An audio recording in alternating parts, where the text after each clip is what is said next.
What's up, YouTubers? Today we're going to endeavor to start the fixed blade Olympics, specifically the small fixed blade Olympics.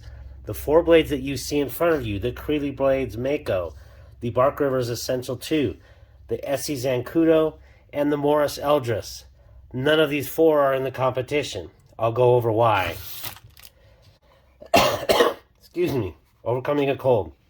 The Morris Eldris has essentially a single carry capability, and that's as a neck knife, tying, I guess, a lanyard through this, because unfortunately this is fairly non-functional. You can't mount it to really anything. You know, I suppose you could probably, yeah, I guess really what you do is you tie a lanyard loop there, and then it would be a neck knife, and then at least you wouldn't have to be hooked up to the knife itself. So it's kind of a shame, because Mora does great value work. These are made in Sweden.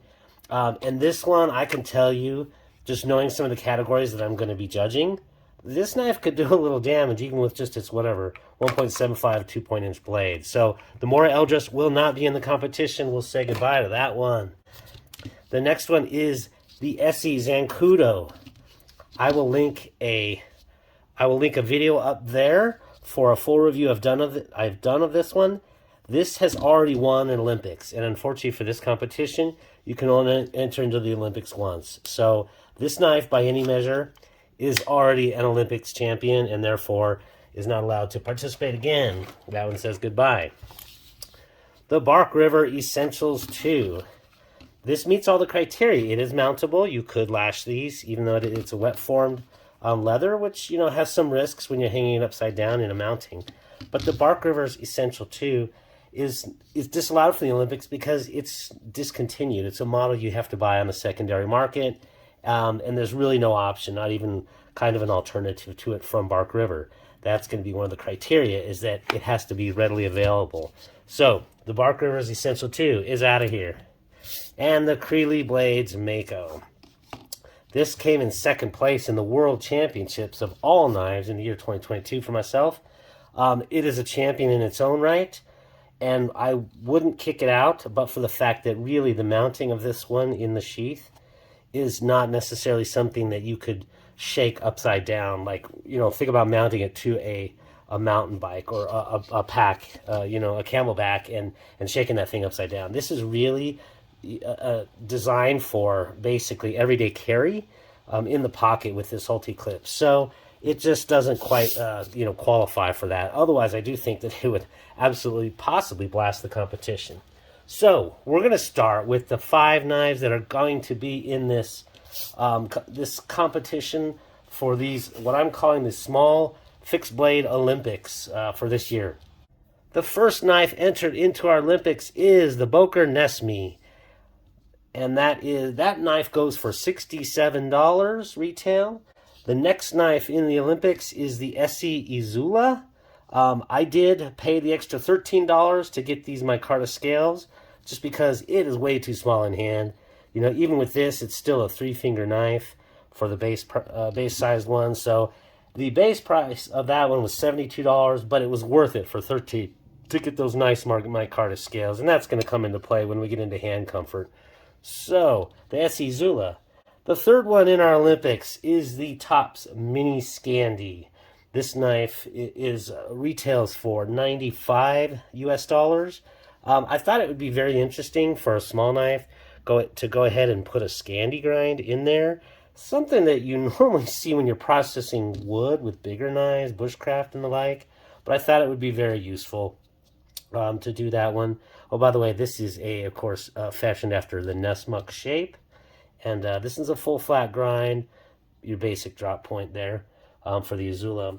The fourth one in is the White River Knives MP1 Backpacker Pro. I did get the coated one. Even though this one's an S35 steel stainless, I just thought it was a good idea, because you're going to probably have this thing being wet and not necessarily dried off. So I thought that was kind of important to it. And the fourth and last one in this year's Olympics is the Benchmade Altitude. And yes, this particular model of the Benchmade Altitude is in fact defunct, but there is a new one which has a full slab of carbon fiber instead of just this little pinch point. it goes for retails like $270. You're not going to be paying that. I wouldn't be paying that. I'll put it this way, that's going to be a tough sell to pay for that. But this one, as it was, and you can find these. I've still found them, even just in like Cabela stores around the country. You can order them, and this one goes for $200. Oh, the White River goes for, or retails for $165, and then the Benchmade Altitude sells for $200. Let's go ahead and talk a little bit about the weights and so forth. The Nesme knife itself weighs 2.9 ounces. 4.4 ounces with sheath. The Izula weighs 2.8 ounces knife with the handles, the scales on there, and 4.8 ounces with the sheath. The Tops Mini Scandi weighs 2.4 ounces for just the knife alone, and 2.8 ounces with the sheath. The White River M1 Backpacker Pro weighs 3.2 ounces and 4 ounces with the sheath. And the Benchmade Altitude weighs 1.7 ounces. Yes, there's obviously your lightweight champ. And with the sheath is 2.4 ounces. Let's talk about the blade length. The blade length of the Nesme is 2.95 inches of D2 steel. That is a semi-stainless, so it's not one you're gonna want to leave wet for too long, but it will fight off rust a little bit better than these next two.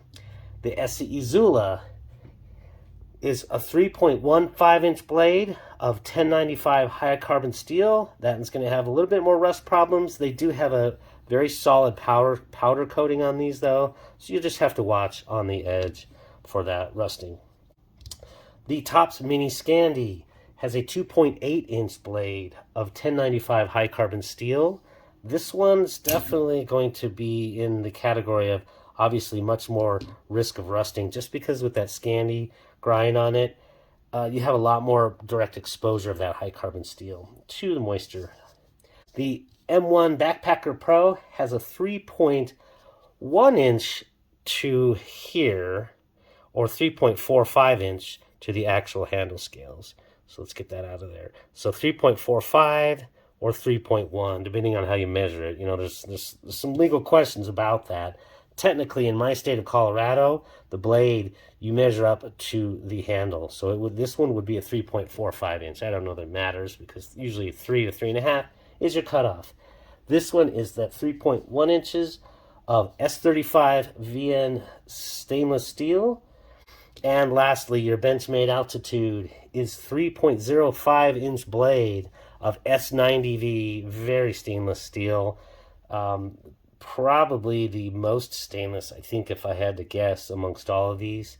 It's just going to probably not be the best in terms of fighting off chipping, but it is going to have great edge retention. This one I'm thinking probably would be the best for hunting option here.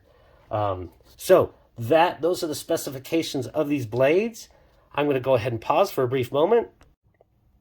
All right, we interrupt this video for a giveaway.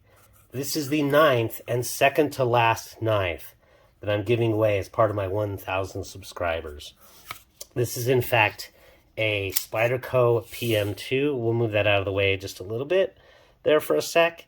This is the Knifejoy exclusive in 20 CV. They're all sold out of these at present. It normally retails, I think, for 180-ish or so.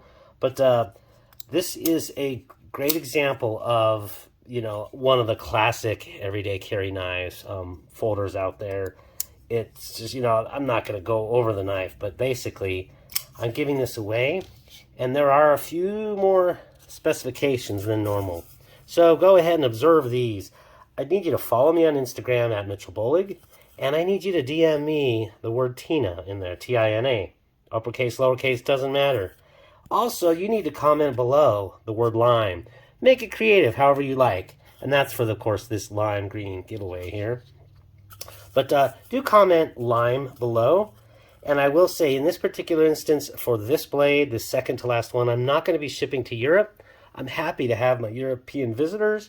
And I will be shipping out, I have shipped some others to Europe. you take quite a big hit, and it's a little bit more of a pain. It takes a little time at the post office because you can't use the other sites.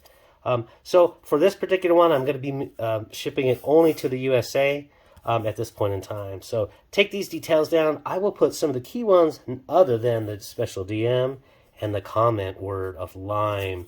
I'll be doing this probably in about the next 2 to 3 weeks or so, maybe up to a month, depending on how many people enter in. Again, Instagram DM, Instagram at follow me at Mitchell Bolig, DM Tina, and comment below lime. So good luck on the PM2, and now let's get back to your regularly scheduled program. All right, as we finish up here, I will say that the next 4 videos, this is the first of a 5-part series. The next 4, I'm going to judge them independently as I can, based on the first category is carryability.